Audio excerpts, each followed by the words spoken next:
Okay, welcome to Women in Nebraska. I'm Shonna Dorsey here with my co-host Jenae. And today we have Stef Monge with us from Silicon Prairie News. And thank you for being here. Yeah. This is take two with us. If you all didn't see it, she was on the NTC's 10 podcast. Now we're back again, different topic, same length of time, similar length. Let's just say that. Okay, so do you want to kick us off with what am I doing? Yeah. Okay. Absolutely. I think well, first anyway, off, yes. I would like to say, Stephanie, you are the reason that I met Shonna. Oh my gosh, awesome. Yeah. And so many women in Nebraska in general. So I'm so excited to have you on here. Snaps all around. Yes. Can you share with us who you are, what you're excited about, and then we'll kind of just go from there. Yes. So who am I? I'm a lot of things. I'm really multifaceted. It's really hard to say who I am. But I would say, let's talk about what I'm passionate about. Cool. Okay. So I'm really passionate about finding ways to build generational wealth and opportunity for folks who are from groups who have been historically excluded.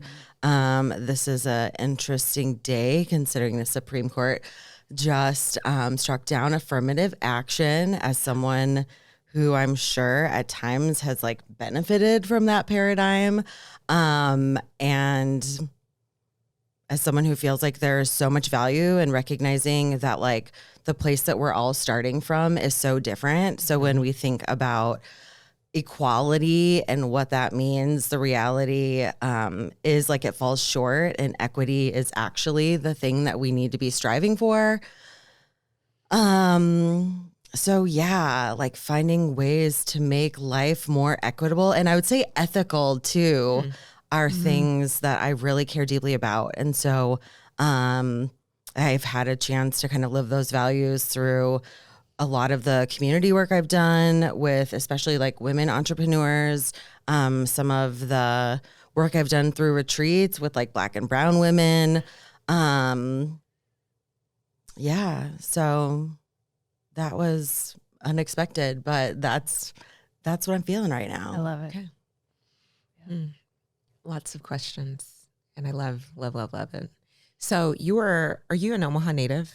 I am from Omaha, yes. Okay, but have you lived here your entire life, or have you bounced around a bit? I've spent times living other places. Okay. So I'm from Omaha, but I've lived in Chicago, I've lived in Australia, I've lived in Southeast Asia, in the UK, and spent a lot of time working in other places or traveling for work, for retreats and team building, but also as a remote employee for tech startups in San Francisco. That is awesome. So two-part question coming up. So with all of your experiences in different spaces throughout the country and throughout the world, how has that impacted your, thoughts about Omaha? And then also, why Omaha? Why did you choose to come back?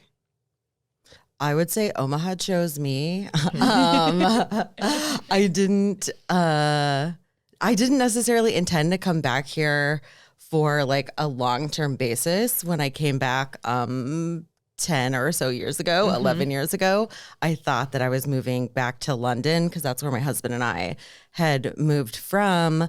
But the economy was so much better here. I wanted to start a corporate wellness business. I felt like I had the connections since I had been involved in the business community before. So it's just been at different critical junctures. There's been a compelling reason to stay. And I mean, thinking about, I don't know whether I think differently about Omaha or just the world in general. And I would just say, spending so much time living in other places has helped me to recognize that there are so many different ways to live your life and exist in this world. And I think we have a tendency to assume everyone's like us, or that our experience is the shared experience. So it's just been a reminder that there are lots of different experiences and possibilities that that we're all kind of pursuing. And so just to kind of question those assumptions. And I will say that applies for sure to me in Omaha and applies coming back into the startup community. There are absolutely assumptions that I kind of like stepped back into this role with based on what I like thought I knew was true 5 or 10 years ago. And I'm just realizing I was just dead wrong on a lot of those assumptions. So like good timely reminder that there are just so many possibilities and experiences, and not to get too caught up on one as being the one. Yeah. So how does that relate to what you're doing right now? I do feel like getting curious around being curious in general, and around assumptions, around people telling their stories from different perspectives. How are you seeing that play out in your day-to-day that you're working on now? That's a good question. Which is my favorite thing to say to stall. Like hot tip, everybody. That's a good question. Buys you time no matter what you're doing. And it makes the interviewer feel good. So it's everybody wins. Great question. So please, if you take nothing away from this, take that question away. Yes. I mean, it just reminding me to go in with an open mind, honestly, and just not approach things from a certain perspective, because like for sure as a human, right, we all generally have perspectives on things.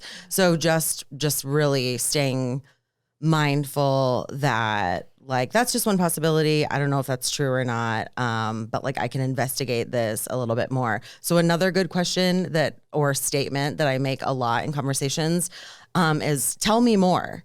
And so just like really also trying to like get more information before I respond to make sure that like I'm understanding the intent or what the person is trying to communicate to me. So second hot tip, tell me more. Yeah. Okay, these are great for conversations. You're on a date, which we have dating cards later. We'll get to that. Great for dates. Yes. Right. No kidding. So, okay, Silicon Prairie News. You've been at this point in time there, what about 4 months? Okay. 4 months. And all right. Yeah, I don't know. I did the math earlier today. We'll say 4-ish months. Okay. 3.5. 3.5. Okay. What's one of like your favorite maybe stories, lessons, something like that so far about the community? So far. What? I am just really impressed by everything that's going on. Honestly, like it surprised me in a good way. I think that I had this idea that like, well, I haven't heard much about XYZ. So like there must not be a lot going on, and realizing, oh my gosh, no, there just was like a vacuum of a way to share this information. Yeah. And folks are something that I still kind of see from, as like Jeff said, V1 of the community, is still folks kind of in their silos and like their little spheres of influence. And you know what's going on in that circle around you, but not necessarily in like the next circle over or 2 or 3 over.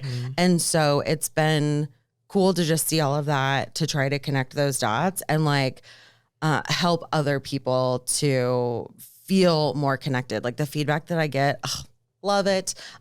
Just like the email messages in response to the newsletter, like it's so great that folks are finding it valuable and is just like really validating and helps to kind of push me to keep churning that weekly newsletter. It is a grind, y'all. Yes. Like, I mean, in addition to like writing stories, doing interviews, like doing community stuff, hanging out with you all. Yeah, it's a lot. So. Wow. How big is your team? Sorry, and I'll bounce it back. So, I mean, that depends on how we define my team. Sure. So, I mean, really, like I would say my team is the Nebraska Journalism Trust, which includes the Flatwater Free Press. And if I include all of them, I can bolster my numbers to approximately 10. Okay. And if I am being really transparent about who does the work, it's me, and a couple of freelancers at this point. Sure. So like a tiny team that will grow as we get things figured out. That is impressive. Yeah. Thank you. Thank you. Seriously. Yeah. Why do you do what you do? Because I love helping people use their imagination to think about more possibilities. And I just think by default, it's like, you know what you know. And like, we, again, are biased to think that our experience is everyone's experience. And sometimes it just takes someone encouraging you to like dream a little bit bigger. Yep. And that probably like makes me more excited than anything else. And I'd also say too, trying to change the narrative about like what it means to like quote unquote fail. Yep.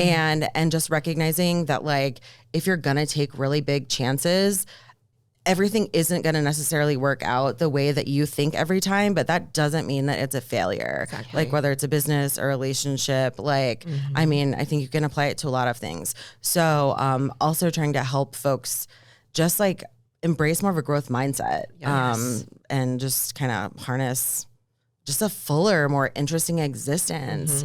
Because I just think we deserve that, but we feel like we have to like earn it in some way by working really hard and burning out. And I don't buy that. I love that. Was a great question. Seriously. Oh, that was awesome. And I know we're out of time, but I'm just going to add a couple more because we can make it up. I mean, we do what we want. The thing that I really love about what you said, the previous answer about possibilities and helping people see themselves in stories, because that's one of the challenges is like, if you see the same faces, then you think, okay, that's not for me. So seeing startup representation that's Black, whatever, brown, ethnicity. not Exactly. young, right? Not coming from like an urban center. Yes. Like, yeah. Right. It's very cool. So thanks for being mindful of that as well. Yes, I am indoctrinating all of you unapologetically. Sorry, but not sorry. Yes, this is good. We're here for it. Good. Okay, ready for the card? Let's do it. All right. So you just pull one. Okay, so I choose a card. Pick a card, any card. Any card. And then read the question. And then I read the question. Oh, okay. What toy were you most attached to growing up? Nothing is coming to mind right away. I don't know. I'm so old. I just loved playing outside. Oh, that's so good. That was the most fun. I know we're like the same generation. I'm like, we didn't have I'm like all the I stuff. don't know. Like, I just really loved outdoors. Right. So the world, my backyard. There you go. And the wooded area behind my backyard. Yes. That was my favorite. It's perfect. I love it. Awesome. Well, thank you thanks so again. much. Thank you for having me. I appreciate it. Yes. Thank you for what you're doing. Thank you.